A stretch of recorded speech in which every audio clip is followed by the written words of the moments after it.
Hello everyone, I'm Archie Goodwin, and I'm here yet with another mystery. Welcome to RiddleStop. Now let's begin with the story.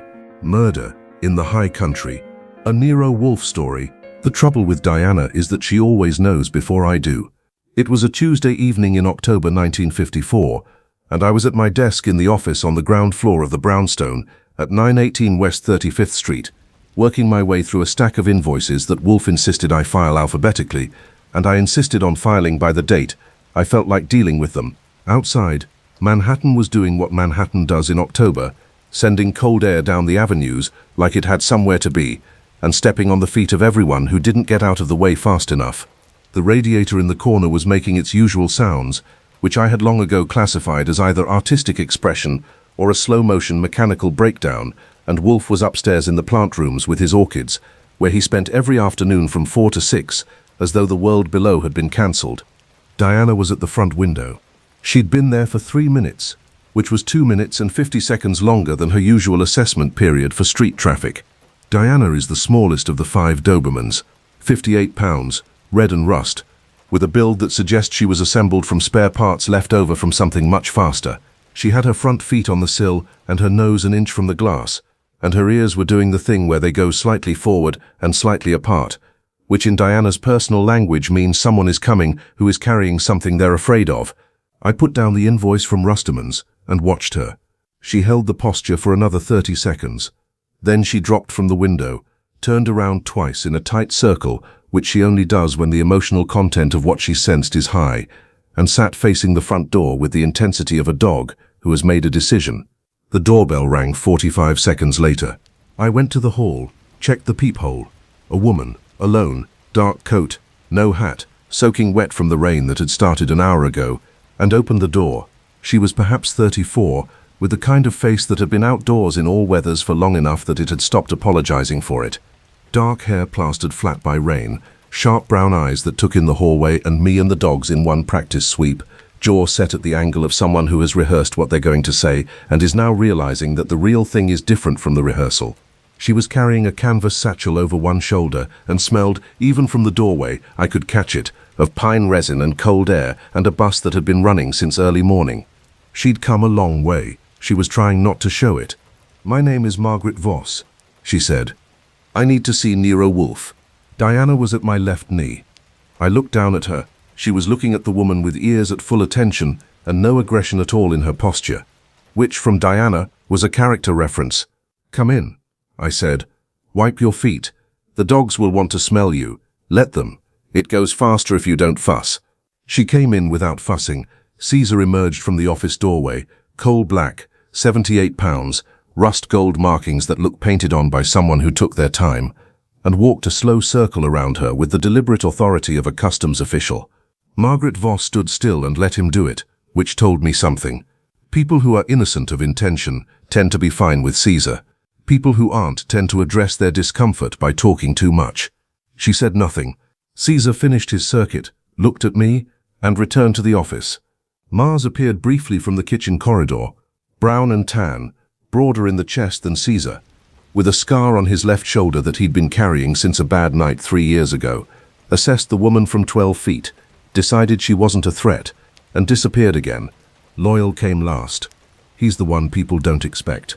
47 pounds of brick red pit bull, one ear notched, white blaze down his chest, with amber eyes that look at you as though they're solving an equation and you're the variable. He walked straight to Margaret Voss, sat in front of her, and put one paw on her foot. She looked down at him. Something happened in her face that she hadn't planned for. She started. "His name is Loyal," I said. "And yes, he generally is. Come into the office and sit down, I'll get Wolfe." Getting Wolfe during orchid hours is a project I approach the way a reasonable person approaches diffusing something, carefully and with a clear exit strategy. I went up to the plant rooms on the top floor, where Theodore Horstman was fussing over a tray of Dendrobium nobile, and Wolfe was standing before a bench of Cattleya hybrids with his hands clasped behind his back, which is his thinking posture and his orchid admiration posture, and as far as I can tell, his I refuse to be interrupted posture, all in one. "Woman downstairs," I said. "Margaret Voss. She came by bus from up north. She's wet, she's tired, and Diana did the double circle before she rang the bell." Wolfe turned his head 1 inch to look at me. He is a large man. 1/7 of a ton is how he describes it, and there is no reason to argue with arithmetic, with a big yellow face and small, dark, sharp eyes that don't miss much and pretend to miss everything. The orchid schedule does not conclude for 22 minutes. Diana did the double circle. He was quiet for a moment. Then tell her to wait. She's been waiting since this morning, I said. She just did it on a bus. He looked at his orchids. He looked at me. He looked at his orchids again with the expression of a man making peace with a difficult decision. Very well, he said, with the tone of a man granting a major concession. Tell Fritz to send beer. I went back down. Margaret Voss was sitting in the red leather chair, the good one, across the desk from Wolfe's custom-built seat that goes with nothing else in the room and cost more than a decent used car, and she had the satchel on her knees and Loyal at her feet. She'd stopped dripping mostly. I told her Wolfe would be down directly and offered coffee, which she accepted, and I went to tell Fritz. Fritz Brenner is the cook at the brownstone and the keeper of its soul. He is a small, precise Swiss-German man who treats the kitchen the way Wolfe treats the plant rooms, as a consecrated space where the laws of the outside world have limited jurisdiction. He was at the stove with something that smelled extraordinarily good when I came in, and on the counter I could see a duck he'd been working on, its preparation at an advanced stage. The woman in the office, I said. Coffee, and Wolfe wants beer when he comes down. Fritz nodded without looking up. She has had a difficult journey, he said. How do you know? Apollo telephoned from upstairs. No, I am making a joke. I can hear from the kitchen when a person walks. She is tired, and she is pressing her feet harder than she needs to. I have never been entirely sure whether Fritz is joking when he says things like that. I went back to the office, and 2 minutes later Wolfe came in. He filled the doorway the way he fills most doorways, requiring a brief assessment of whether the passage will be comfortable, then proceeding with dignity. He crossed to his chair, lowered himself into it, with the care of a man investing something valuable, and looked at Margaret Voss across the desk, with small eyes that were already working. Miss Voss, he said, I am Nero Wolfe. You are wet, and you are frightened. I suggest you be dry and frightened instead, which is at least an improvement. Archie the radiator. I turned the radiator up. Wolfe took his beer from Fritz, who had appeared silently at the door, took a long drink, set the glass down, and folded his hands on his desk. Now, he said, begin. Margaret Voss began. Her father was Thomas Voss, 71 years old, a third-generation Adirondack man, who had spent his life surveying and managing the family's timber holdings in the northern part of the park. He had been found dead 3 weeks ago at the bottom of a ravine on the eastern edge of Voss Land, in the dark, with a broken neck consistent with a fall. The county sheriff, one Denton Grubb of Kettle Falls, had ruled it an accident within 48 hours. My father walked those woods for 50 years, she said. He walked them in the dark. He walked them in March when there was still ice on the ground. He knew every ravine on that property, the way you know the rooms of your house. He did not fall. Wolfe said nothing. When Wolfe says nothing, he means continue. She produced the satchel. From it she took a leather-bound field journal, the kind surveyors use, thick cover, heavy paper, written in a compact hand that slanted to the left. She set it on the desk between them. I found this in a wall cavity in the old surveyor's cabin on our property, behind a loose stone, 3 feet off the ground, wrapped in oilcloth. He hid it. Wolfe did not reach for the journal immediately. When did you find it? The day after the funeral. I went to the cabin because it was where he went to think. I knew the cabin the way he knew the woods. I found it in an hour. And you read it. Every word. 3 times. What does it contain? She had prepared for this. Observations, 2 years' worth at least. He'd been tracking land purchases in the northern sector of the park, private inholdings being quietly acquired by a consortium. Names, dates, parcel numbers, prices. He cross-referenced them with state park boundary surveys going back to 1910. She paused, and there are references to 1943, to a name, Callum Reach. She said the name, the way you say the name of something that frightened you, carefully, with your jaw set. He wrote it 7 times, and there's a line he underlined twice. They put him in the mountain and called it a hunting accident then too. The room was quiet. Diana, who had settled in the corner during Wolfe's orchid hours, lifted her head. Wolfe looked at the journal for a long moment. Then he reached out, picked it up, opened it to the first page, and began to read. He read for 11 minutes without looking up. I watched the clock because that is what I do when things are important and I don't want to show it. Margaret Voss sat with her hands folded around her coffee cup and her eyes on Wolfe's face. I watched her watching him and thought, this woman came down on a morning bus and sat in a satchel of fear for 7 hours to get here, and now she's waiting for one man to decide if her father's life is worth his attention. She wasn't pleading. She wasn't performing distress. She was just waiting, the way people wait who have been waiting for a long time and know how it's done. Loyal was still at her feet. Wolfe closed the journal. He set it on the desk and placed both hands flat on the cover, and looked at a point somewhere above and behind Margaret Voss's head, which is what he does when he's making a decision and doesn't want anyone to watch him make it. He sat like that for 2 full minutes. Then he said, "Who else knows this journal exists?" "No one. I told no one." "The sheriff?" "I don't trust the sheriff." "With reason." She considered that. "With instinct," she said. "I don't have evidence against Grubb. I have the feeling of a woman who grew up in Kettle Falls and knows how it works." Wolfe looked at me. I looked at him. We have a language built of looks, Wolfe and I, assembled over years, and what that particular look said was, "This is real, this is dark, this is going to be inconvenient." "Miss Voss," Wolfe said, "I will read this journal in full this evening. Come back tomorrow morning at 10 o'clock. I will have questions." She stood up. She picked up her satchel. She looked at him with the careful eyes of someone who has been disappointed before and is protecting themselves against another round. "Can you help me?"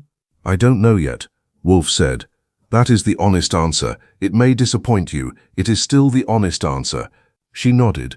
"Once." She looked down at Loyal, who was still sitting at her feet. She put one hand on his head, briefly, not sentimental, just an acknowledgement, and walked out. I saw her to the door. Outside, the rain had stopped, and the October night was sharp and cold and smelled of wet concrete, and the Hudson 4 blocks away. "Can you find a hotel?" I asked. "I know the city," she said. "I come down twice a year." She walked off toward 8th Avenue without looking back. I watched her go. When I came back inside, Wolfe was already reading the journal again. Chapter 2. The Agonizing Departure. The next morning, Wolfe read the journal a 3rd time over breakfast and said nothing. He went to the plant rooms at 9. At 10, Margaret Voss arrived exactly on time, wearing dry clothes from whatever hotel she'd found, with her hair done and her jaw at the same angle as the night before. I put her in the office. At 11, Wolfe came down. For an hour, he questioned her. He questioned her about every name in the journal, every parcel number, every date, every reference to Callum Reach. He questioned her about the ravine, its exact location, its depth, the terrain around it, whether there was a trail to it or only the knowledge of it. He questioned her about Roy Datch, the young logger mentioned in the journal, and about a man named Harlan Cade who ran the general store in Kettle Falls and appeared 4 times in her father's notes. He questioned her about Wesley Pruitt, an Albany lawyer who owned property in the area and whose name appeared in connection with the land purchases. Margaret answered everything directly, without embellishment, without drama. When she didn't know something, she said so. I revised my opinion of her upward twice during the course of that hour. At noon, Wolfe declared that he would think and that she should return at 3. She went. I went to the kitchen and ate a sandwich and thought about what I was going to say. At 3, when she came back and sat down, Wolfe said, "This is a matter that properly belongs to the FBI or the state police." "I've been to the state police," she said. Wolfe raised his eyebrows a fraction. "And they referred me to the county. The county is Sheriff Grubb." He looked at his beer, the federal angle, the wartime records, the classified survey. "That is a different matter." "I don't know anyone in the federal government," she said. "I know you. You know of me. My father mentioned you twice in his journal," she said. "Not in connection with this case. In general. He followed your cases in the papers. He said once that you were the only detective in New York worth a damn." She paused. He didn't say it often about anyone. Wolfe absorbed this, without visible reaction. He looked at the journal, which was sitting on his desk where it had been since last night. He looked at the fireplace. He looked at his hands. "The investigation would require fieldwork in the Adirondacks," he said. "Yes. I do not conduct fieldwork. I have an assistant who conducts fieldwork on my behalf." I know, but this isn't field work that can be done remotely. The terrain, the community, the physical evidence. You'd need to be there, or you'd need someone who could be your full presence there, which isn't an assistant, it's you. The silence after that was the kind that has weight. I had been sitting at my desk, keeping a face on that I hoped conveyed professional neutrality. What it actually conveyed, if I know my own face, was the barely suppressed expression of a man watching someone else make the argument he'd been trying to make for 20 years. Wolfe said, "I do not leave the brownstone." "I know," she said. "I have not left the brownstone for an investigation in—" "I know," she said again, not interrupting, just acknowledging. Another silence. "My fee," Wolfe said, "would be substantial." "Name it." He named it. It was substantial. Margaret Voss looked at him without blinking and said, "Done. I'll need a receipt." Wolfe looked at me. I looked at Wolfe. I said nothing, because the situation required nothing from me. It was handling itself. "Archie," Wolfe said, "contact Saul Panzer. We will need him." He paused, as though the next words required physical effort. "Begin arrangements for travel. We leave on Friday." I wrote Friday on my notepad in large letters and underlined it twice, so that I would believe it when I looked at it later. The preparation for departure took 2.5 days and felt like preparing for a military campaign conducted by a general who believed all campaigns should be conducted from a comfortable chair in a warm room and was furious about the deviation. Wolfe's written instructions to Fritz for the orchid care ran to 4.5 pages. I know because I counted them. They covered watering schedules, temperature ranges, humidity targets, the specific sequence in which the benches were to be checked, the response protocol for 7 different potential problems, and a 2-page appendix on what to do if Theodore Horstmann took ill. Fritz read all 4.5 pages, and then read them again, and then looked at Wolfe and said, "You will be back before the Catleya needs repotting?" "I intend to be back before Thursday," Wolfe said. "It is Tuesday," Fritz said. "You leave Friday." "Next Thursday," Wolfe said. Fritz nodded. He went back to his kitchen without further comment, which was either acceptance or the stoicism of a man who has lived with Nero Wolfe long enough to have developed load-bearing emotional muscles. The dogs were the other negotiation. Wolfe decided to bring Caesar, Mars, Diana and Loyal. Caesar and Mars for protection and authority. Diana because her advanced sensing in unfamiliar terrain was worth 3 extra pairs of eyes. Loyal because, and Wolfe did not say this, but I know when Wolfe is not saying things, the Adirondacks were Loyal's country. The pit bull had walked 200 miles through woods like those to reach the brownstone 3 years ago. He knew what that terrain meant. Apollo and Minerva stayed with Fritz. Apollo, when he figured out what was happening, handled it by increasing his patrol frequency. By Thursday evening he was circling the property every 35 minutes instead of 40, and I caught him twice at the front window at odd hours, staring at the street with the expression of a dog who does not understand why the world has been disrupted and is dealing with this by being very, very thorough about his job. Minerva handled it differently. She sat by the front door on Thursday evening and watched Wolfe move around the brownstone, checking his study, going to the plant rooms one final time, standing in the kitchen doorway while Fritz worked with the calm, recording attention of a dog filing information. I had the distinct feeling she was memorizing him for reference. Saul Panzer arrived Thursday afternoon. Saul is a compact, quiet man who looks like a bank teller and moves like a cat, and who is, in my professional judgment, the best freelance investigator in New York City. He came in, nodded at the dogs, nodded at me, sat in the office while Wolfe briefed him, asked 4 questions and said, "I'll drive the second car." That was the full extent of Saul's emotional response to learning that Nero Wolfe was leaving the brownstone for the first time in 11 years to conduct a murder investigation in the Adirondack wilderness. I have always respected Saul's economy. Friday morning arrived with the blunt indifference of October weather, cold and grey, and not interested in our plans. Fritz had made breakfast at 7 eggs and broiled ham and a bread he'd been working on for a week, and Wolfe ate it with the focused attention of a man eating what might be his last civilized meal for some time. He was not wrong to treat it that way. At 8:30 I had the Heron packed, 2 suitcases for Wolfe.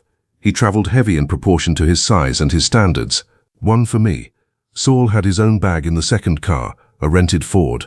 The dogs loaded without ceremony, Caesar first, Mars behind him, Diana after, and Loyal last, hopping up with the cheerful ease of a dog who recognized that the gear and the open road meant something interesting was coming. Wolfe stood on the stoop of the brownstone at 8:45 in his brown overcoat and his flat-crowned hat and looked at West 35th Street for a long moment. It was an unremarkable Tuesday morning on an unremarkable block in Manhattan. Cabs going by, a delivery truck, two women with grocery bags, nothing that warranted extended attention. But Wolfe looked at it.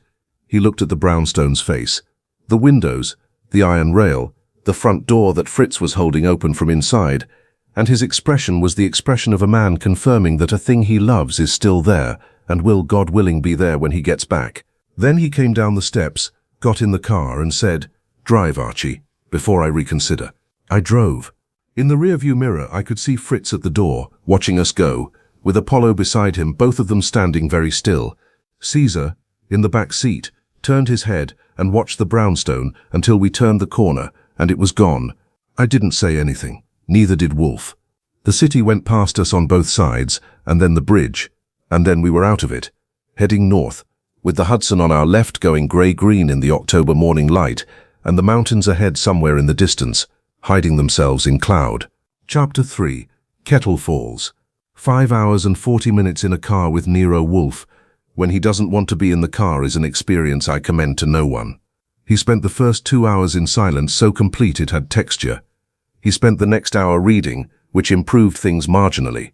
He spent the hour after that informing me, without being asked, about everything that was wrong with the car's seat relative to his requirements, which I received with the professional patience of a man who has been doing this for 18 years. "The lumbar support," he said, "at some point north of Albany, is positioned for a man half my width. Most men are half your width," I said. "That is not a response." "I know." He was quiet for another 20 miles. Then, "The road has deteriorated significantly. We had turned off the state highway and onto a 2-lane road that followed a river valley north, with stands of maple and birch on both sides going red and gold and orange in the October light. It was, objectively speaking, one of the more beautiful things I'd seen in some time. The road surface, however, was not arguing in its own favor. "It gets worse," I said, because Margaret had told me so, and she had not been wrong about anything yet. It got worse. By the time we turned onto the dirt road that led the last 4 miles to Kettle Falls, the car was moving at a pace that could be generously described as cautious and more accurately described as a mining operation. Wolfe had stopped commenting on the road and moved into the particular silence of a man enduring something he has decided to endure without complaint, which in Wolfe sounds exactly like a man complaining, except quieter and with more dignity. Loyal sat up straight in the back seat and put his nose to the window crack, and his nostrils went to work. It had been 3 years since he'd been in country like this, and whatever his nose was telling him about it, his tail was in full agreement. Diana was at the other window, ears tracking every sound through the glass. Kettle Falls announced itself with a gas station, then a white clapboard church, then a main street 4 blocks long with parking on both sides, and a hardware store and a diner and a post office and a building whose sign said Grubb, Sheriff, Essex County, and then a general store with Harlan Cade's name on the sign above the door, which I noted. It was 11:45 in the morning, and the street had perhaps a dozen people on it, all of whom found reasons to stop moving when the Heron came down the main street, followed by Saul in the Ford. In towns of 400, strangers are news. In towns of 400 in the Adirondacks in 1954, strangers with New York plates who are followed by another car are a headline. Margaret was waiting for us at the south end of the main street in her own truck, a battered green Ford pickup that had been working for a living for about 15 years. She fell in ahead of us, and we followed her out of town and back into the trees on a road that made the previous road seem smooth. The Voss Lodge was 3 miles out. It was a substantial timber frame building, 2 stories, wide porch, a woodshed attached at the back, a barn that had last housed animals at some point in the previous decade, but was now storage. It sat in a clearing of about 2 acres surrounded by hardwood forest on 3 sides, and a meadow that ran down to a small creek on the 4th. The meadow grasses were bent and brown in the October cold. The forest beyond was a wall of red and gold and russet. Wolfe got out of the car and stood in the clearing and looked at the forest. He stood there for a long time. "Well?" he said finally. "Yes," I said. He said nothing else. He went inside. I should give Wolfe credit for one thing. He adapted, not happily, not without making his unhappiness known in exhaustive detail. But he adapted. He claimed the ground floor for himself, the main room, with its stone fireplace that took logs the diameter of a man's thigh, and the kitchen, which he immediately assessed and found wanting in 17 specific ways, and then began correcting those ways by deploying me as his purchasing agent in town. He installed himself at the kitchen table with the topographic maps Margaret had brought and a pot of coffee that he declared adequate, while his eyes said otherwise, and he began directing. I unpacked. Saul took the room across the hall from mine on the second floor and had his bags open and his things sorted in 8 minutes, because Saul is an efficient man. The dogs investigated the entire lodge in 15 minutes, and then Caesar took the front door, Mars took the back. Diana began a perimeter circuit of the clearing, and Loyal stood at the kitchen door and looked at the forest with his amber eyes and his nostrils working, and something in his posture that was not exactly longing, but was adjacent to it. Go, I told him. He went into the meadow at a trot, then into the tree line, and for the next 45 minutes I could track his progress by the sounds of the brush and occasional glimpses of brick red through the colored leaves. He came back muddy and bright-eyed and substantially more settled, and sat at my feet and let me wipe his paws with the towel I'd had the foresight to bring, and looked up at me with the amber eyes, and I thought, you were built for this. This is where your blood comes from. I did not say this to him, because I have standards. That afternoon I went into town. I want to note that I did not go as Archie Goodwin, assistant to Nero Wolfe, murder investigator, which would have gotten me a closed face and a short conversation everywhere I went. I went as a man who was helping a woman close up her father's estate, and who'd come up from the city to help, and who had the slightly lost look of a city person in country he doesn't entirely know. This is a useful look. I've practiced it. The diner was called Shays, and it had 8 stools and 4 booths, and a woman behind the counter named B, who poured coffee before I sat down and asked if I was with the Voss outfit, because word gets around in 4 hours in a town of 400. Just helping Margaret with some paperwork, I said. She's had a rough month. Bea made a sound that acknowledged this and refilled my coffee, which was already full. Terrible thing about Tom, she said. He was a careful man. That's what Margaret says. Bea looked at me sideways, the way people in small towns look at strangers when they're deciding how much they've already said. Then she made up her mind in favor of saying more. He come in here every Tuesday for 30 years, ham and eggs and coffee. Last 8 months or so, he come in on Thursdays too sometimes, and he'd sit in that back booth and look through his papers.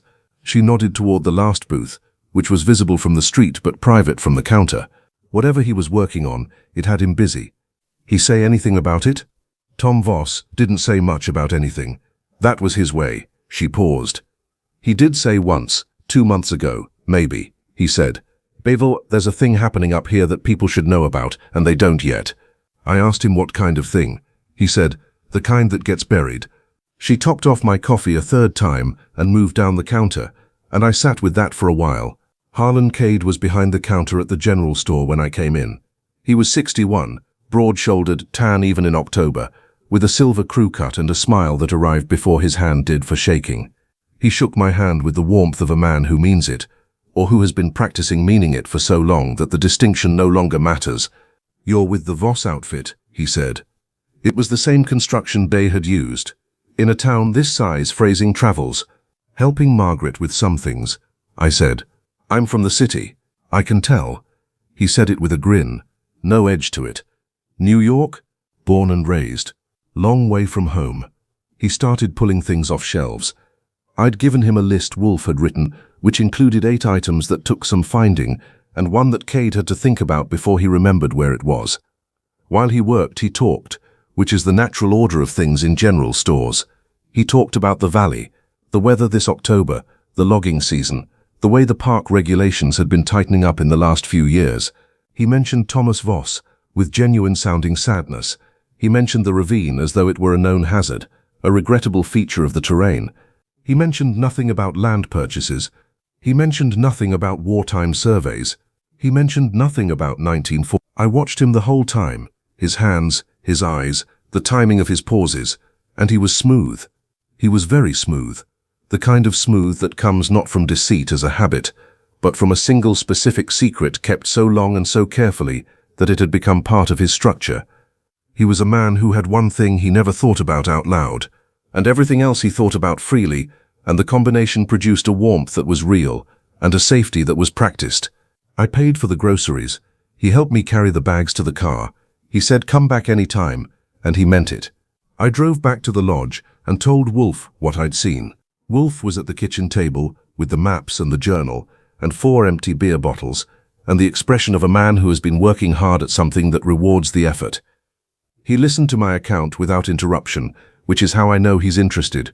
When he's not interested, he interrupts to redirect, and when he's very interested, he goes still. "The smoothness," he said, when I finished. "Where did it begin? From the moment you entered, or after the mention of Voss?" I thought about it. From the beginning. But when I mentioned the ravine, there was a half-second lag before the sadness arrived. Not much, but it was there. "Practiced grief," Wolfe said, "or the real thing, delayed by the processing of danger." He looked at me with something that, on another face, might have been appreciation. "Yes, that is more precise." He looked at the maps. "The ravine is here." He put his finger on the topographic map, on the eastern edge of the Voss property. "The ridge that Voss's journal focuses on is here." He moved his finger north and east, to higher ground. "The distance between them is approximately 2 miles. You think the ravine was chosen because of its proximity to the ridge?" "I think," Wolfe said, "that a man who walks woods in the dark for 50 years does not fall into a ravine he has known since childhood. I think someone walked with him and did not walk back. And I think the ridge and what is on it is the reason why." He picked up the journal. "Tomorrow," he said, "I want to speak with Nora Stills." Chapter 4. Legwork. I want to say something about October in the northern Adirondacks that I did not expect. It is extraordinary. I know that sounds like a greeting card, and I don't care. I have been in a lot of places. I spent 2 years in North Africa during the war, and 6 months in the Pacific, and I've driven every state highway east of the Mississippi at least once, and I have not been anywhere that looks like this country does in the second week of October, when the maples have gone full red, and the beeches are gold, and the birches are white and yellow against them, and the sky above is the specific hard blue that comes after 3 days of rain. The ridgelines above the valley were lit up like stained glass every morning when I came out of the lodge, and I stood in the cold air and looked at it every morning before I got to work, and I did not tell anyone that I did this. Wolfe, predictably, did not look at the view. He had the kitchen table and the maps and enough beer and coffee to sustain operations, and he directed from there with the authority of a general who has chosen his command position and intends to hold it. I went to see Nora Stills. The county clerk's office was in the same building as the post office, sharing a wall and a parking lot. Nora Stills was 44, with grey-streaked brown hair cut practically short, and reading glasses on a chain that she wore around her neck like a medal of office. She was behind a counter when I came in, sorting through a stack of property documents with the systematic attention of someone who genuinely liked paperwork, which in my experience is a rarer quality than people acknowledge. I introduced myself carefully, not as Wolfe's man, but as someone helping Margaret Voss review her father's property records following his death. This was true. It covered the relevant ground. Nora Stills looked at me over the reading glasses she'd put on when she heard the word property records. Tom Voss's daughter hired help from the city. He had some specialized questions about the records. I said. She studied me for a moment, reading me the way she'd been reading those documents, systematically, without prejudice but without credulity either. Then she said, "What records?" I gave her the parcel numbers from Voss's journal. 7 transactions over 2 years, all in holdings being sold to either shell companies or to individual buyers, whose addresses resolved to Albany when I tried to trace them. She pulled each file with the efficiency of a woman who knew her cabinets the way Wolfe knew his library. She spread the files on the counter and looked at them together. "I noticed these," she said, in a tone that told me she had done more than notice them. "About 6 months ago, I mentioned it to Tom Voss. Actually, he came in asking about the Whitmore parcel, and one thing led to another." "What did he say?" She looked at me carefully. "He said thank you. He said he was already aware. He said he'd been keeping notes." She paused. 3 weeks later, he was dead. I asked if she had any documentation linking the purchases to each other. Common agents, common legal representation, anything. She pulled another file from a cabinet I hadn't pointed her toward. "Wesley Pruitt," she said, "is listed as legal representative on 5 of the 7 transactions. He doesn't live here. He lives in Albany. He has a camp up on the North Shore, but he only comes weekends. I wrote the name down, though I already had it from the journal. You know him? I know everyone here, she said, with the matter-of-fact certainty of a county clerk. He's polite. He pays his property taxes on time, which in my position makes a man almost likable regardless of other considerations. And Harlan Cade? Her expression changed. Not dramatically. A small adjustment around the eyes. Harlan's been here his whole life. He and Tom were... She stopped. They were not unfriendly. They were not close. There was something between them. Old from before. From before? When? From before I was old enough to know what I was seeing, she said, and she closed the files. Saul found Roy Datch. Saul has a gift for finding people who don't want to be found, which he exercises with the cheerful practicality of a man who considers it less a skill than a personality trait. Roy Datch was 28, a logger who had worked on Voss land for 4 years, and he was not hard to find geographically. He lived in a one-room cabin 2 miles east of town. He was hard to get to talk. Saul called me on the lodge telephone at 4 in the afternoon. He's scared, Saul said. Not of me, of the subject. He shuts down when you get near Thomas Voss. What does he open on? Fishing, lumber prices, the Yankees and his truck. What's wrong with his truck? Nothing, but it's outside and it gave me 10 minutes to get close to him before he bolted. I drove out. Saul was leaning on the truck when I arrived, and Roy Datch was standing on his cabin porch, looking like he'd rather be anywhere else. He was a lean young man with the kind of physical competence that comes from outdoor work, good shoulders, careful hands, the easy balance of someone who moves on uneven ground all day. His face was young and worried in the way of someone carrying something heavier than their age. I didn't approach the case directly. I talked about the truck, which was a 1948 Ford with a carburetor issue. I genuinely could diagnose by sound, and then about lumber work, and then about the Voss property, and then after 20 minutes about the last time he'd seen Thomas Voss. He went quiet. Roy, I said, I'm not the sheriff. I'm not anyone official. I'm trying to find out what happened to an old man who didn't fall. He looked at the ground. He looked at his truck. He looked at the tree line beyond the cabin. Night before they found him, he said finally, barely above speaking volume, I was on the east side of the property, doing a late check on the skidder. I heard voices. 2 voices. He stopped. Where? North of the ravine, 50, 60 yards. The trees are thick there, I couldn't see anything. Did you recognize either voice? He shook his head. Then he stopped shaking it. One of them, he set his jaw. I'm not saying who. Roy, I'm not saying it, he said. I've got a mother in this town. I've got to buy groceries at Cade's store. I've got to live here. He looked at me directly for the first time. You understand what I'm saying? I'm not saying it. I'm just telling you. 2 voices, one of them local, and the next morning Tom Voss was at the bottom of that ravine. He went inside and shut his door, and we both knew there was nothing more to get from him that day. Saul and I drove back to the lodge in the gathering dusk. Diana, in the back seat, had her nose to the crack of the window and her ears working overtime. He knows who it was, Saul said. Yes, he's not going to tell us. Not yet. But we drove through the colored twilight in silence, and I thought about a young man with his jaw set, carrying a thing too heavy for his 28 years, in a town where you have to buy your groceries and keep your mouth shut, or lose the first in order to preserve something more important than the second. It was on that evening, the second full day at the lodge, that Loyal found something. I was on the porch after dinner. Wolfe had cooked. I want to note that. In the absence of Fritz, Wolfe had taken the kitchen and produced a meal of braised pork with root vegetables and a sauce that I would not have been ashamed to serve at Rusterman's, and he had done this with the focused displeasure of a man compensating for absent luxuries through the exercise of competence. He had said nothing about it. I had said nothing about it. The meal had happened, and it had been excellent. I was on the porch with a cigarette, and the cold air and the sound of the creek, and Loyal was out in the meadow doing his evening circuit. He'd been doing this every evening, ranging the clearing and into the tree line and back, establishing in his own way what was there and what was new and what needed watching. He came back from the direction of the old surveyor's cabin, a small outbuilding 50 yards into the trees on the north side of the clearing, and he was carrying something.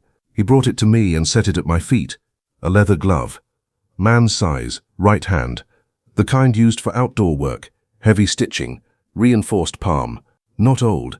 The leather was weathered from outdoor use generally, but the glove itself was not worn out. It had been worn recently. And on the inside of the wrist in marker, someone had written a sequence of numbers, 44, 17, 33. I looked at it. I looked at Loyal. Good dog, I said, which is something I say rarely and mean every time. I took it inside to Wolfe. He looked at the number sequence for a long time. He said, surveying notation, a bearing or a reference coordinate. Thomas Voss would know what it means. Thomas Voss is dead. Margaret Voss, he said, would know what it means. I went to find Margaret. Chapter 5. The First Death and Inspector Kramer's Call. Margaret looked at the number on the glove, and her face changed. That's a survey stake reference, she said. It's the notation system my father used. 44, 17, 33. That's a specific point reference on the northern boundary survey he ran 2 years ago. She looked at Wolfe. Someone was at the surveyor's cabin, someone who knows my father's notation system, or who found the notation in his records and was trying to locate the referenced point, Wolfe said, which suggests that someone believes the physical location matters, not just the documents. The ridge, Margaret said. Yes, Wolfe said. I believe the ridge. He looked at the glove. He looked at me. Tomorrow, he said, you will go to the ridge. I want to tell you what happened the next morning before I tell you about the ridge, because the morning changed the case from a matter of investigating a death to a matter of 2 deaths, and those are different things to work. Roy Datch was found in the river at 7:15 in the morning. The river ran through the valley a mile south of town, shallow and fast and cold in October. He was face down in 2 feet of water, 40 yards from the bridge. The county coroner, who also ran the hardware store, because in Kettle Falls the institutional roles were distributed among the available population, said he'd been in the water since approximately midnight. He had not drowned. He had a wound on the back of his skull, consistent with impact from something blunt and heavy, delivered from behind. I heard about it at 8:30 when Margaret came in from town. And I told Wolfe, and Wolfe sat with it for a moment and then said, "They know we're here." "Yes," I said, "and they know we spoke with him. They would have to have been watching. Or he told someone he'd talk to us. A young man afraid, wanting reassurance, telling the wrong person that he'd kept the important thing back." He set down his beer. The important thing he kept back was who he heard at the ravine that night. They couldn't know what he'd told us. They could only know he'd talked to us. From their perspective, he had to be silenced on the chance he'd told us everything. "Which means," I said, "they were going to kill him regardless. We just accelerated their timeline." Wolfe looked at the table. "Yes," he said, and he said it in a tone I didn't often hear from him. Quiet, heavy, without the usual cushion of detachment. "We are responsible for that, in the mechanical sense. We are not morally responsible, but we are mechanically responsible. You should know that I know that." I nodded. There wasn't anything to say. It was at 11 that morning that the telephone rang, and I answered it, and it was Inspector Kramer. Kramer's voice on the telephone has a specific quality, a controlled forward pressure, like a man pushing a very heavy door and maintaining his dignity while doing it. "Goodwin," he said. "Where is he?" "Good morning, Inspector." "Don't. Where is Wolfe?" I held the receiver out. Wolfe was at the kitchen table and looked at it the way he looks at things he'd prefer didn't exist. He took it. "Kramer?" I stayed at the table because the situation seemed to require a witness. "You are conducting an investigation in Essex County, New York," Kramer said.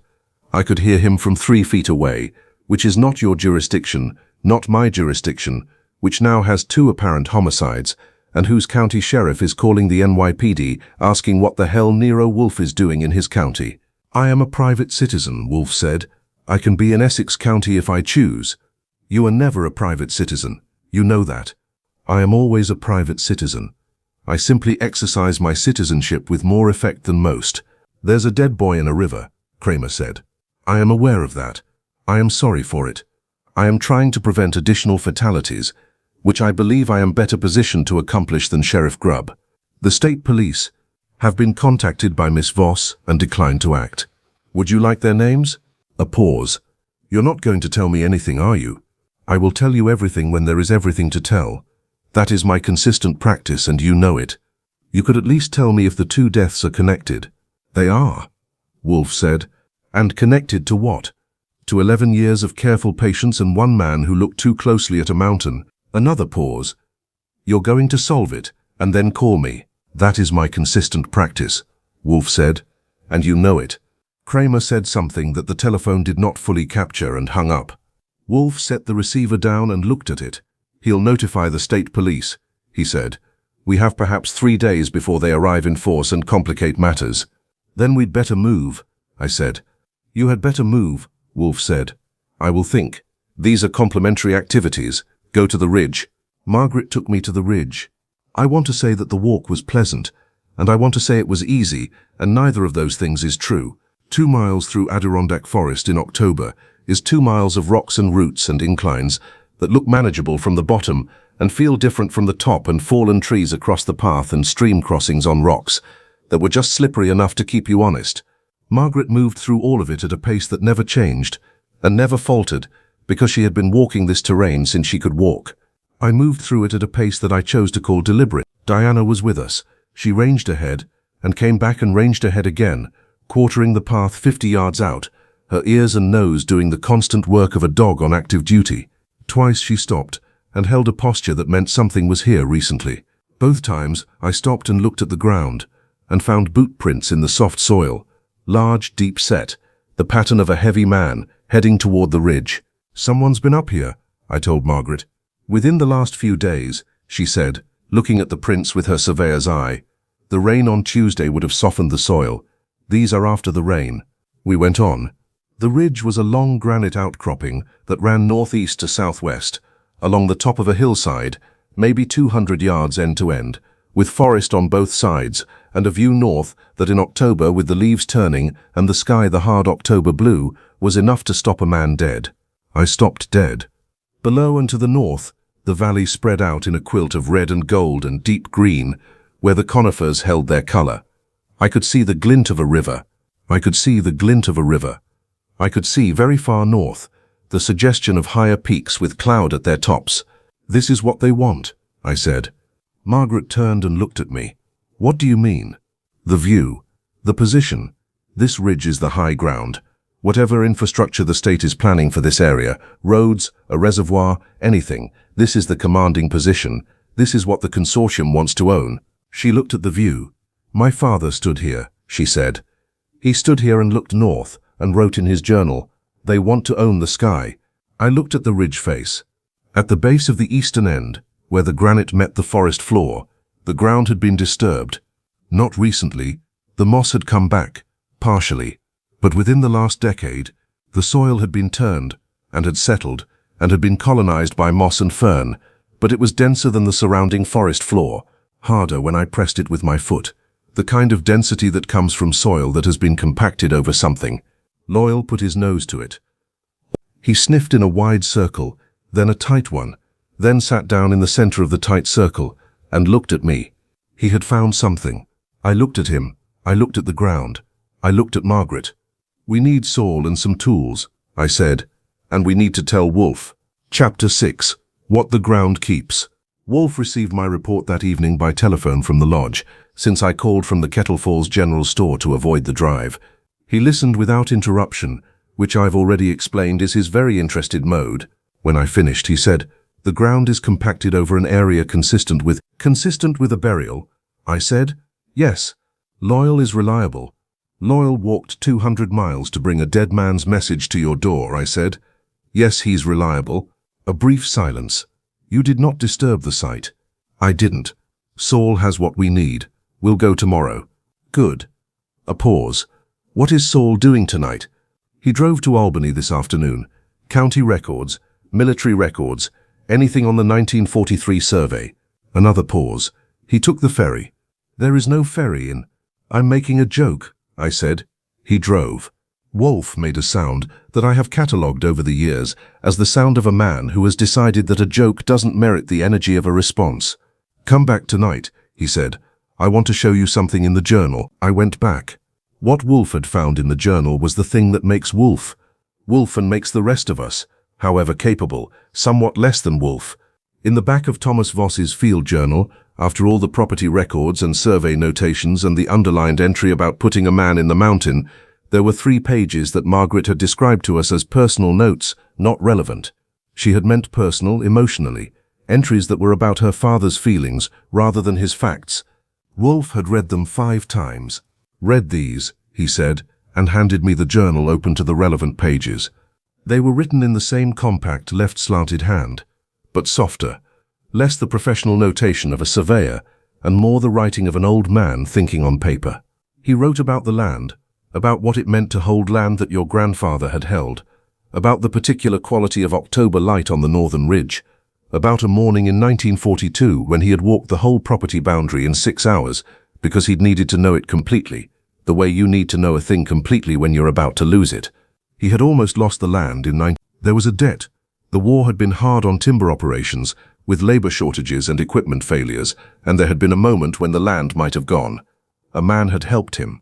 Thomas Voss had written the name once, in the middle of a paragraph about obligation and memory. Eli Marsh. And then, 3 paragraphs later, I should have told someone. I knew what happened on the ridge in October of 43, and I said nothing, because I was afraid, and because Harlan had helped my father when nobody else would, and I told myself it was an accident, and I kept quiet for 11 years, and now I know it wasn't, and I know what it makes me, and I am going to fix it. I read it twice and set the journal down. He knew, I said. He had known for 11 years, Wolfe said. He kept silent out of obligation to a man who had helped his family. When the land purchases made clear what Cade was doing with the ridge, concealing it, monetizing the secret, protecting a murder with money, Voss decided he could no longer maintain the silence. He began building a case. Someone realized what he was doing, and Harlan Cade helped Voss Sr. with a debt in 1942, I said, and Voss Jr. stayed quiet about the ridge out of gratitude for that. And Eli Marsh, who helped Voss with the same debt, was murdered on the ridge by Cade and Pruitt before he could come home and collect on what he was owed. Wolfe looked at the journal. The debt that bought Thomas Voss's silence was the money stolen from a dead man. The room was quiet. Outside, the night wind moved through the hardwoods, and I could hear it coming off the ridge 2 miles north, moving through all that October color in the dark. Saul came back from Albany on day 4 with a manila envelope and a face that said the envelope was worth the drive. He sat at the kitchen table and opened it, and spread the contents out, and walked us through it, with the economy of a man who has sorted the important from the unimportant already, and is only presenting the important. The 1943 military survey party. 3 men, Staff Sergeant Harlan Cade, Corporal Wesley Pruitt, and Private First Class Elias G. Marsh, age 23, of Plattsburgh, New York. The party was assigned to map terrain in the northern Adirondacks for potential military training use. The assignment was classified at the time and remained so. Private Marsh was reported as absent without leave on October 14, 1943, by Sergeant Cade. The report was filed within 12 hours, unusually fast, Saul noted. Corporal Pruitt corroborated. The report was accepted. Marsh was listed as a deserter, and his records were closed. He had no family capable of contesting the designation, both parents deceased, no siblings. 23 years old, Margaret said, from across the table. She said it quietly. With no one to fight for him, Saul said, and 2 men who needed him to stay missing. What did the survey find? Wolfe said. Saul pulled out a hand-drawn map, a copy, made from microfilm. It showed the northern Adirondack terrain with survey markings, and on the high ridge northeast of Kettle Falls, a notation in the margins that had been partially redacted in the classified filing, but was still readable under magnification. Mineral rights assessment, significant quartz feldspar formation, possible commercial grade. The ridge has commercial mineral value, I said. Enough to build a significant operation, Saul said. In 1943, during a war, that information would have been worth money to the right people. In 1954, with the economy what it is and the park regulations what they are, it's worth considerably more to own the land before anyone else knows.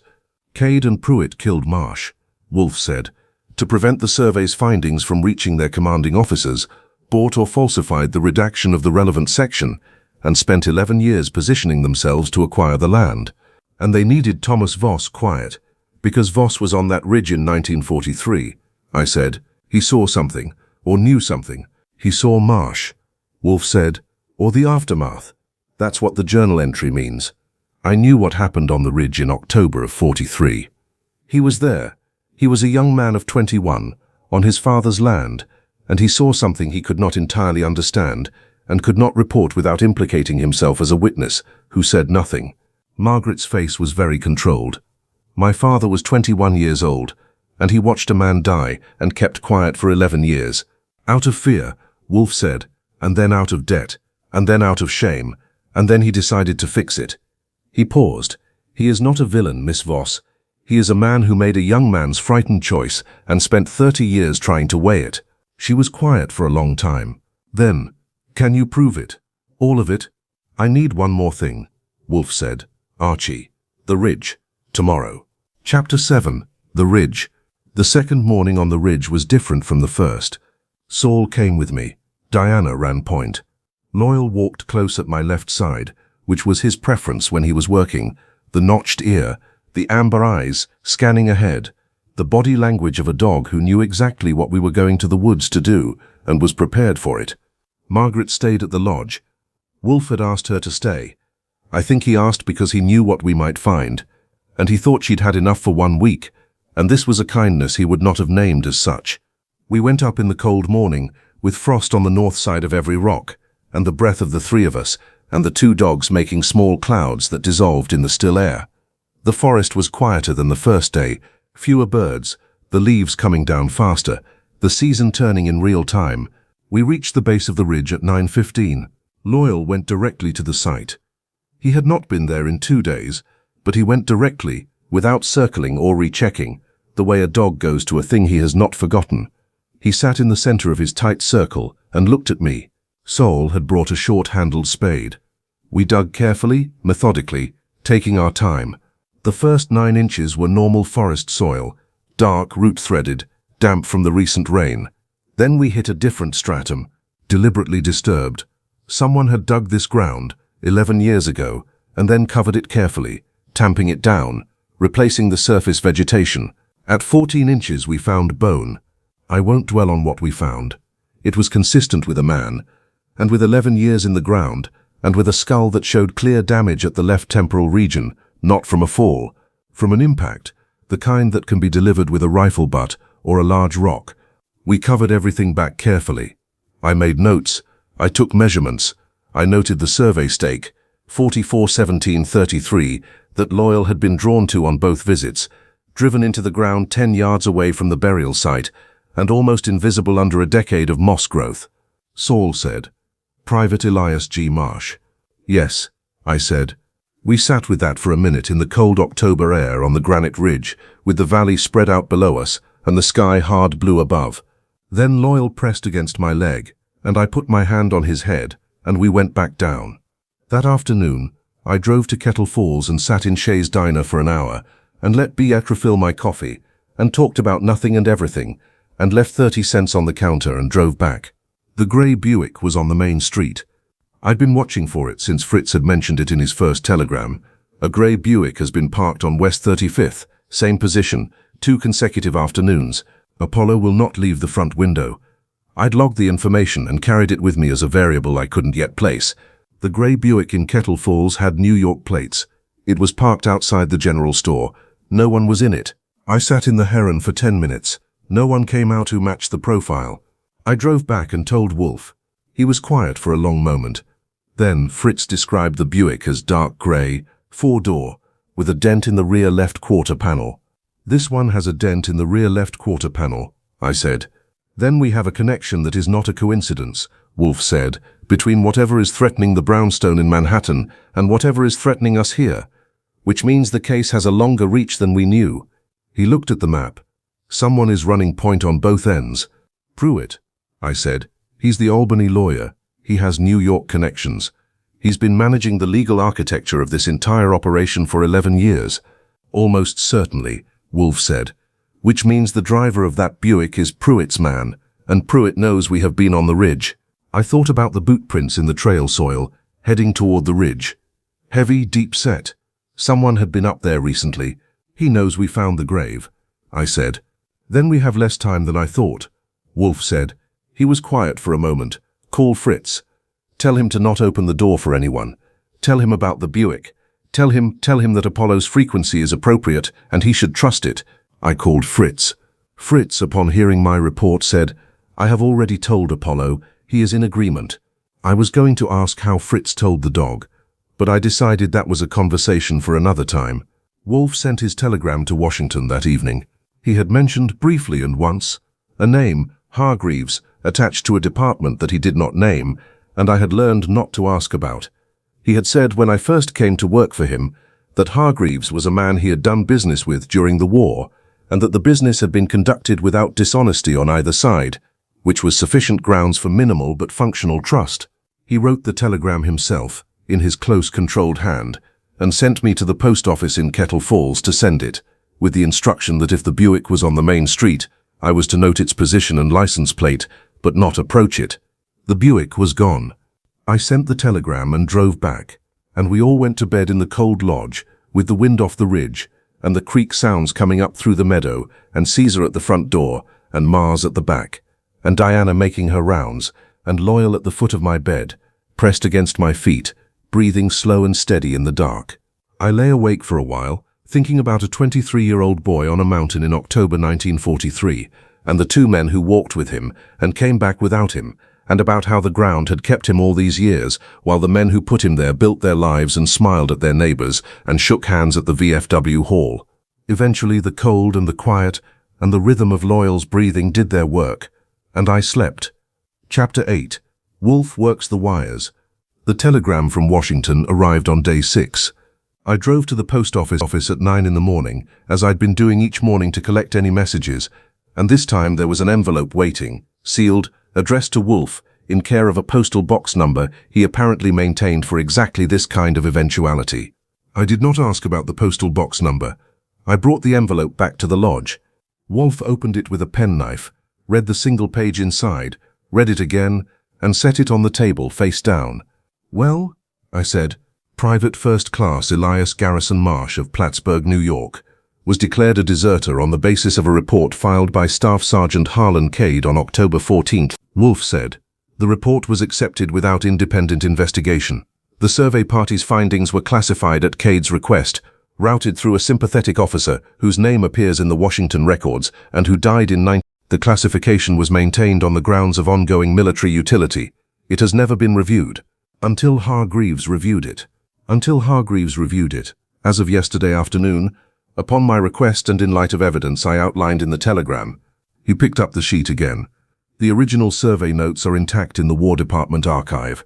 The redaction of the mineral assessment was a manual alteration to the file copy.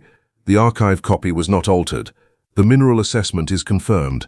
The ridge has commercial-grade feldspar and associated formations. So there's the motive in plain government stationery," I said. "And there is more." He turned the page over. "Hargreaves has confirmed that Marsh had a daughter, born 1943, mother in Plattsburgh. The mother died in 1949.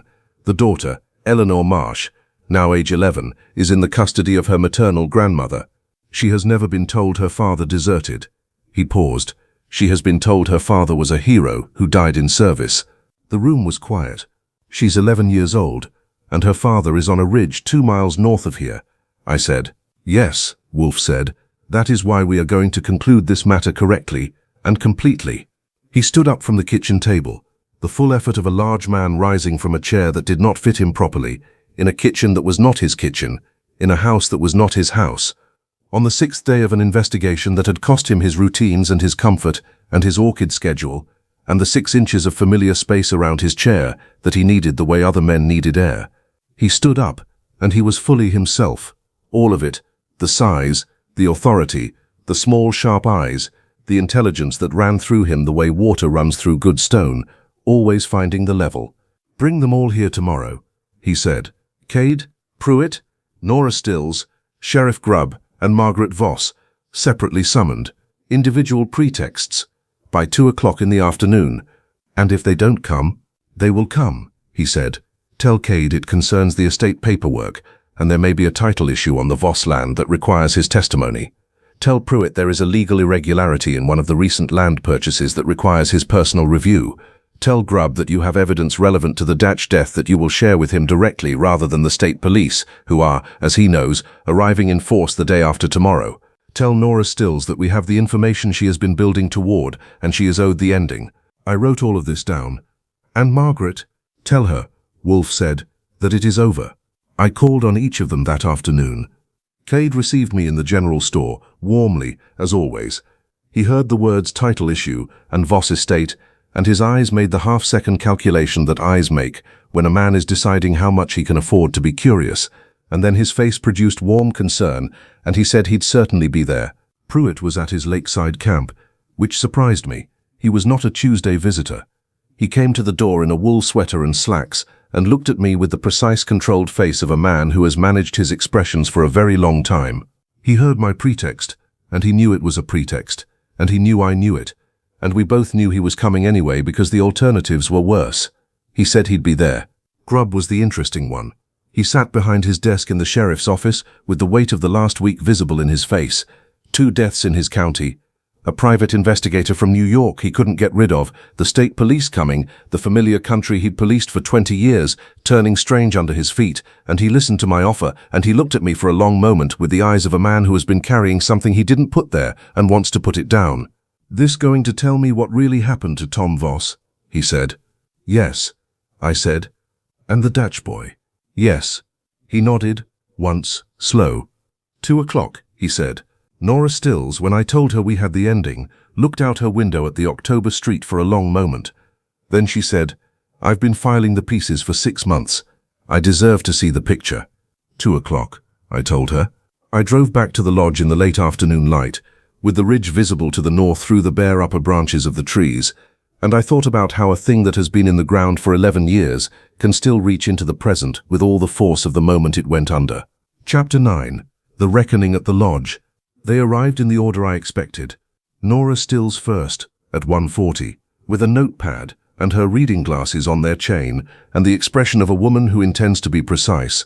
Margaret at 1:50, who knew why she was there and who sat in the chair against the wall nearest the window and folded her hands in her lap and was very still. Grubb at 2 sharp in uniform, hat in hand, taking in the room with the careful eyes of a lawman, trying to assess whether he was walking into something that would embarrass him professionally or something that would require him to act. Cade at 2:05, warm smile, firm handshake for everyone, eyes sweeping the room in one fast professional assessment that he disguised as social ease. He chose a chair nearest the door. Pruitt last, at 2:12, in the controlled way of a man who arrives after others as a demonstration of authority. He was 58, silver-haired, with the careful posture of someone who has spent his adult life managing how he looks. He found the remaining chair and sat in it with his hands in his lap, and looked at Wolfe with the face of a man waiting for a mistake. Wolfe was at the head of the kitchen table. He had the topographic maps, the journal, the contents of the Washington Telegram, and Saul's Albany documentation spread before him in precise arrangement. He had, over the previous 24 hours, constructed what passed for a throne from the available materials, the kitchen chair padded with 2 folded blankets and a rolled jacket, positioned at the table's head with the wood stove at his back and the lamp at the correct angle. He was not comfortable. He would never be comfortable in this room, in this chair, in this county. He was fully himself anyway. Caesar was at the door. Mars was at the back. Diana was at the east window. Loyal was at my knee. Wolfe looked at the assembled company for a long moment without speaking. The silence was not awkward. It was deliberate. The way all of Wolfe's silences are deliberate. A space he creates and holds until the room is paying the kind of attention he requires. In October of 1943, he began, 3 men walked to this ridge. He did not gesture toward the north. He didn't need to. Everyone in the room knew which ridge. 2 of them walked back. The 3rd remained. Cade's face produced a small, concerned frown, the expression of a man hearing something unfortunate he has no connection to. Pruitt's hands tightened on his knees, a small movement. But I was watching. The 3rd man, Wolfe continued, was Private First Class Elias Garrison Marsh, age 23, of Plattsburgh, New York. He was a military surveyor. He was also a man who had helped Thomas Voss, the father of the woman sitting to my left, with a financial difficulty in 1942 out of basic human generosity, before being drafted. Margaret's hands in her lap were white at the knuckles. The survey party found something on the ridge, Wolfe said, a mineral formation of commercial value. Private Marsh, as the party's most junior member, and its most idealistic, reported this finding accurately in his field notes, and indicated his intention to file it formally through the chain of command. This was inconvenient for the other two members of the party, who had already begun considering the private commercial potential of that formation. Pruitt said, "You will have your turn, Mr. Pruitt," Wolfe said, in a tone that closed the door on the sentence and bolted it. "You will have it when I am finished." Pruitt closed his mouth. "Marsh was killed on the ridge on October 13, 1943, Wolfe said. "He was struck from behind with a blunt instrument. A rifle butt is my assessment of the physical evidence, which I have observed firsthand. He was buried at the base of the eastern outcropping, under what is now 11 years of forest growth. He was then reported as a deserter by Sergeant Cade the following morning. The report was corroborated by Corporal Pruitt. Grubb was very still. His face had the look of a man who has been handed something terrible and is determining how to hold it without dropping it. Thomas Voss, Wolfe said, was 21 years old and on his family's land when this occurred.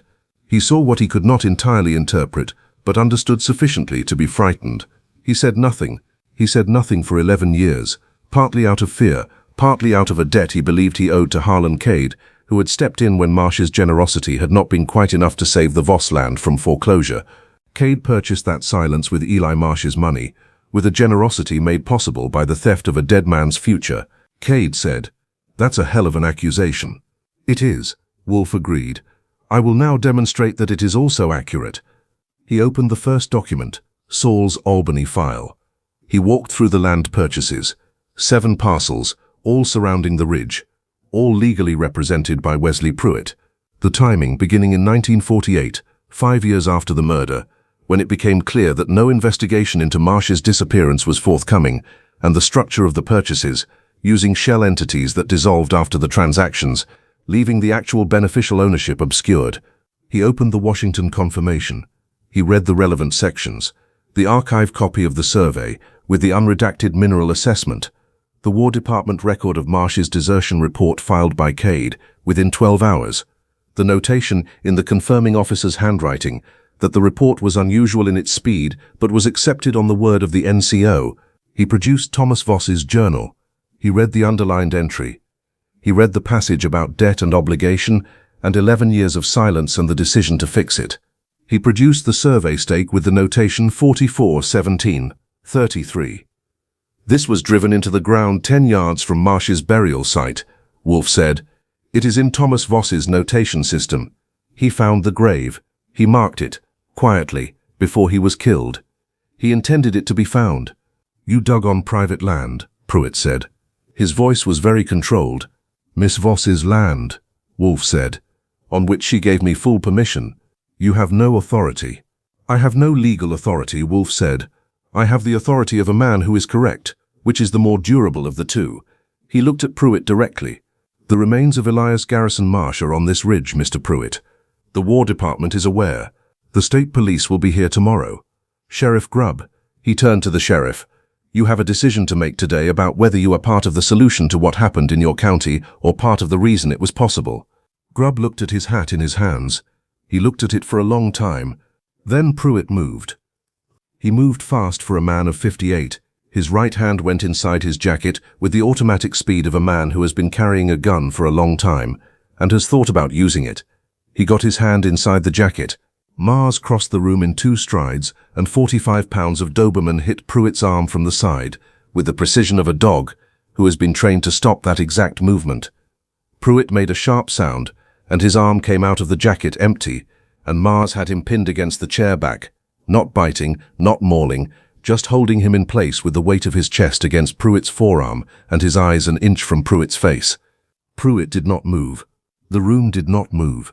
I had my revolver out by the time Mars made contact. I didn't need it, but having it out is the professional response to that situation. Cade had not moved. He was sitting in his chair with his hands visible on his knees and the warm, easy face entirely gone, replaced by the face underneath, older, harder, with the specific resignation of a man who built something on a bad foundation and has been waiting for 20 years for the settling. "Enough," Cade said. Everyone looked at him. "It's enough," he said again, quietly. "It's been enough for a long time." Grubb arrested them both. He did it with the methodical quiet of a man carrying out an obligation long overdue.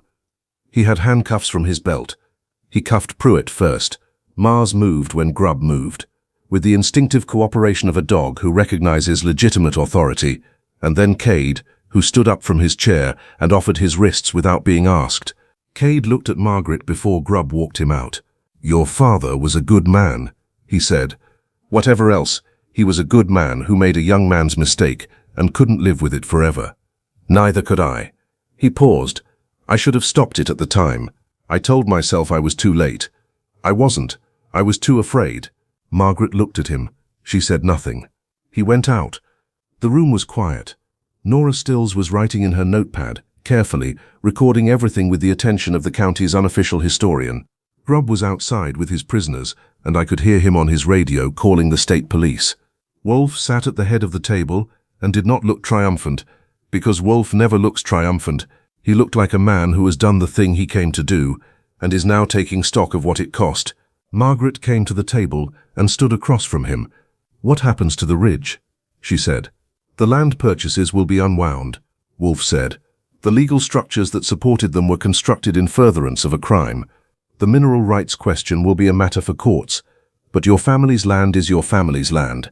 And Eli Marsh, his remains will be returned to his family," Wolfe said. "His daughter is 11 years old. She will learn that her father did not desert. She will learn that he died doing his job, and that the men who killed him have been held to account." He paused. "That is not enough. It is not close to enough. But it is what truth looks like when it comes 11 years late." Margaret nodded. She put her hand on the table, not reaching for anything, just touching the surface, like a person who needs to feel something solid. Then she straightened up and went outside, into the October afternoon. Chapter 10. The Road Home. We left Kettle Falls on the morning of day 8. The state police had arrived the previous afternoon in force, 2 detectives and 4 troopers, with an efficiency that I found professionally admirable and that Wolfe found acceptable, which is his version of the same thing. We spent the evening giving statements, producing documentation, and in Wolfe's case, explaining at some length, and with considerable authority, why the evidence was precisely what it was, and why it would bear up under every scrutiny they cared to apply. The lead detective, a sharp man named Aldous Ferris, who had the look of a man who had been doing this long enough to have left all of his patients somewhere in the previous decade, listened to Wolfe with the expression of a man receiving a gift he hadn't expected and wasn't sure how to acknowledge. "You found the body," Ferris said. "My dog found the body," Wolfe said. "I found the motive and the method, and the men." Ferris looked at Loyal, who was sitting at my feet looking up at him with the amber eyes. "Nice dog," Ferris said. "He is," Wolfe said, which was 4 words more than I expected on the subject. The remains of Elias Marsh were removed from the ridge late that afternoon, with the respectful care of men who understood what they were doing. A chaplain came from the nearest military base. I watched from the tree line, and Loyal sat beside me, and we both paid our respects in silence. Nora Stills was at the county office until 10 o'clock that night filing documentation. She called the lodge at 10:15 to tell us that the land purchase records had been flagged for review, that the shell companies were already being traced by the state attorney general's office, and that Wesley Pruitt's legal license was, in her private opinion, not long for this world. "You'll write this up," I said. "I've been writing it up for 6 months," she said. "Now I have the ending." The morning we left was cold and clear, with frost on the meadow grass, and the last of the October color on the ridges going bronze as the first light hit it. I was up early, as I always am, and I stood on the porch of the Voss Lodge with a cup of coffee and watched the light come up over the mountains to the east. Loyal was with me. He stood at the edge of the porch and looked at the meadow and the tree line and the ridge line above it, and I watched him look at it, and I thought about a dog who had walked 200 miles through country like this to bring a dead man's message to the right door, and who was now standing in the morning light on a porch in October, in the mountains, with his job done and his people safe around him. I did not say anything to him about any of this. He turned and looked at me with the amber eyes. "I know," I said. He pressed against my leg, briefly, and went back inside. Wolfe came down at 7:30. He ate breakfast, eggs, and the last of the bread and a sauce he'd made from the remaining vegetables, because Wolfe does not leave food unfinished or uncompleted, even in kitchens he'd spent a week disapproving of, and then he stood in the main room of the lodge and looked at the stone fireplace and the table, and the map still spread across it, and the chair he had been sitting in for 8 days, with its folded blankets and its rolled jacket, and the specific dent that a large man's occupation leaves in even resistant furniture. He said nothing. He picked up the Washington confirmation and the journal and the other documents and put them in his briefcase with the methodical care of a man closing a case. "The lodge will be Margaret's," I said. "Yes," he said. "She'll be all right. She is a capable and intelligent woman in full possession of her father's land and her father's vindication," Wolfe said. "She will be all right." He picked up the briefcase. "Let us go home, Archie." The drive south was different from the drive north. Wolfe was quiet, as he had been coming up, but it was a different quiet. Not the reluctant silence of a man being taken somewhere against his better judgment. Something else. The quiet of a man who has done something and is carrying it back with him. I didn't push the conversation. The landscape went past us, the Adirondacks coming down from their heights, the valleys opening, the light changing as we moved south, and the October sky widening over the Hudson Valley. It was a beautiful drive. I'd made the same drive in reverse 8 days ago, and it had been the most uncertain drive of my professional life. This one felt settled, earned. Saul was behind us in the Ford, with Mars and Diana. Caesar was beside Wolfe in the back seat, his coal-black flank against Wolfe's large arm, his eyes watching the road with the steady attention of a dog on duty. Loyal was beside me in the front, his head at window height, working through 4 hours of highway smells with the systematic pleasure of a professional. About 2 hours out of New York, somewhere in the middle of Westchester County with the city beginning to assert itself in the landscape, Wolfe said, "The chair." "I know," I said. "The specific qualities of that chair are irreplaceable." "I know." "The mattress." "Wolfe." "The quality of the light in the plant rooms at 6 in the morning." "We'll be home by noon," I said. "Fritz will have something ready." He was quiet again. "Then did you find it difficult? The mountains?" I thought about that. "No," I said. "You did not find them difficult. I found them. I don't know. Real, very real. The way New York is real, but different real." He absorbed this. "I find them," he said carefully, "not without a certain quality." He stopped. "Yes," I said, because I knew what he meant, and I wasn't going to make him finish the sentence. "I will not be returning," he said, firmly. "Of course not," I said, "under any circumstances." "Naturally. This was a specific exception dictated by a specific case." "Absolutely." He looked out the window at the Westchester landscape, the suburbs coming in, the houses getting closer together, the urban density reasserting itself, the world he understood and controlled reclaiming him. "Drive faster," he said. I drove faster. We came down West 35th Street at 12:20 in the afternoon. I saw Apollo before the car stopped. He was at the front window, front feet on the sill, exactly as I'd imagined him every morning for 8 days. The leaner, more restless Doberman, the one who patrols, the one who does not understand disruption, and responds to it with increased vigilance. He was watching the street with the focus of a dog who has been at this post since before I could remember, and intends to be at it after. When the heron pulled up, he was gone from the window. The front door opened. Fritz, of course, before I had the key in my hand, because Fritz had been watching too, and Apollo came through the door at a pace that I can only describe as controlled urgency, and went directly to Caesar, who was out of the car first. They touched noses. Apollo circled Caesar once. Then he went to Mars, and to Diana, and to Loyal, each in turn, re-establishing the pack with the systematic thoroughness of a dog who has been maintaining the pack's records in their absence. Minerva came out more slowly. She stood on the stoop and looked at Wolfe. Wolfe had gotten out of the car and was standing on the sidewalk on West 35th Street, looking up at the brownstone's face.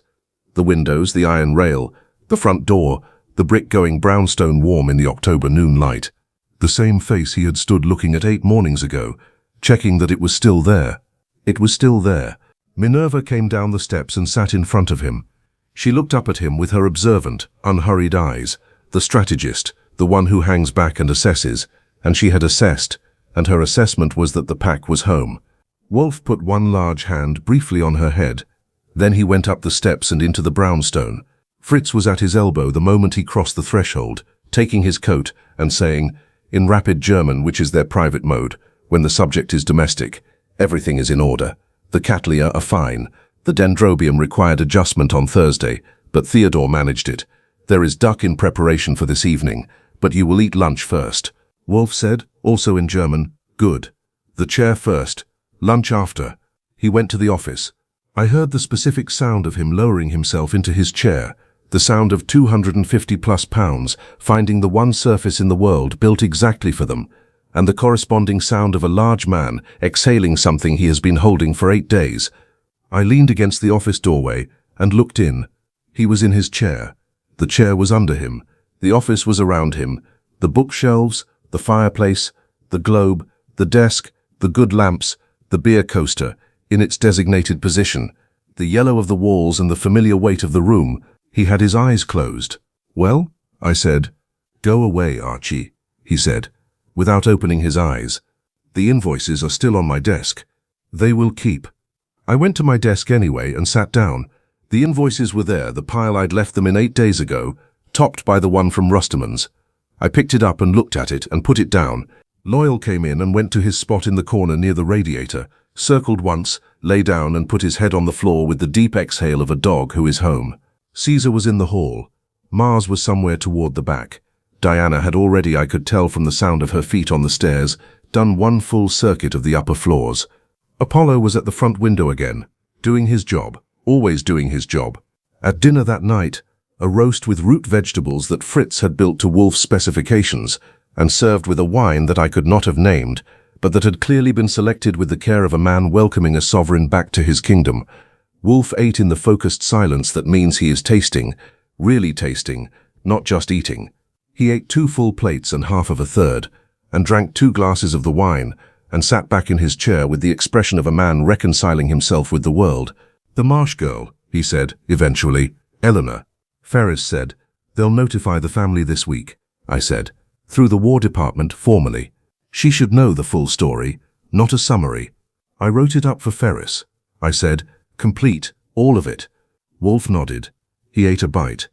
He said, "Margaret Voss will have the land, and the mineral rights will be tied up in court for years," I said. "But she'll have the land. Eli Marsh's murder is the reason for the mineral rights dispute. The mineral rights are not the reason for Marsh's murder. The distinction matters." He picked up his wine. He was killed because he was honest and young and did not understand that those qualities were dangerous in the company he was keeping. I thought about that.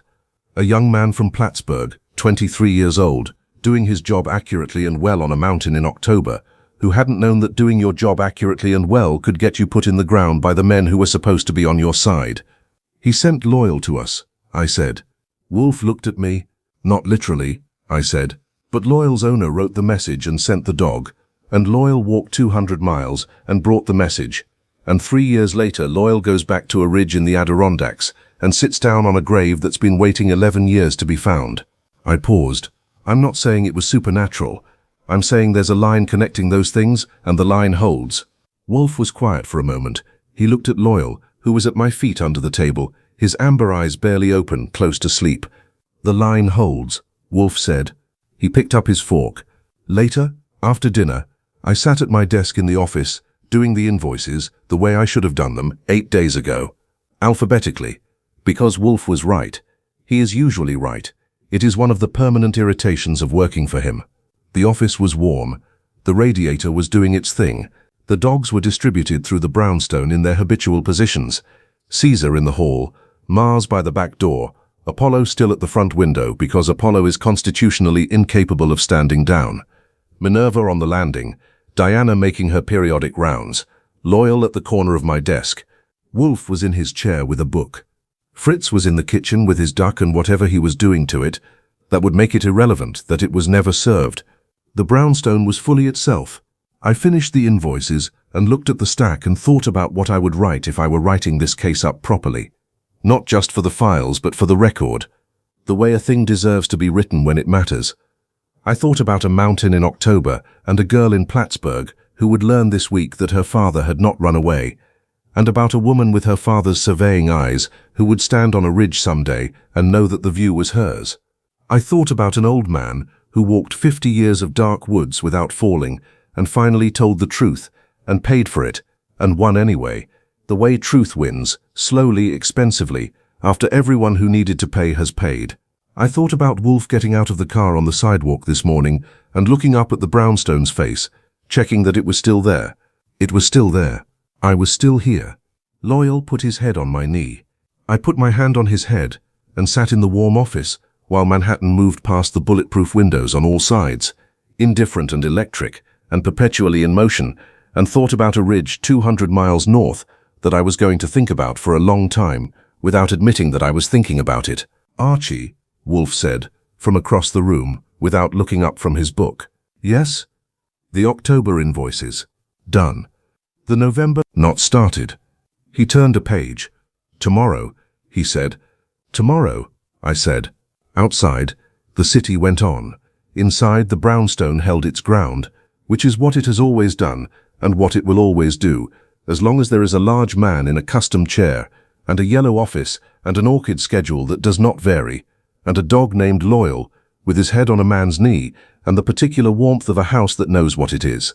I sat there until the lights in the brownstone came on, one by one, marking its rooms in the dark Manhattan street like a constellation that knows its own shape. Then I went to bed.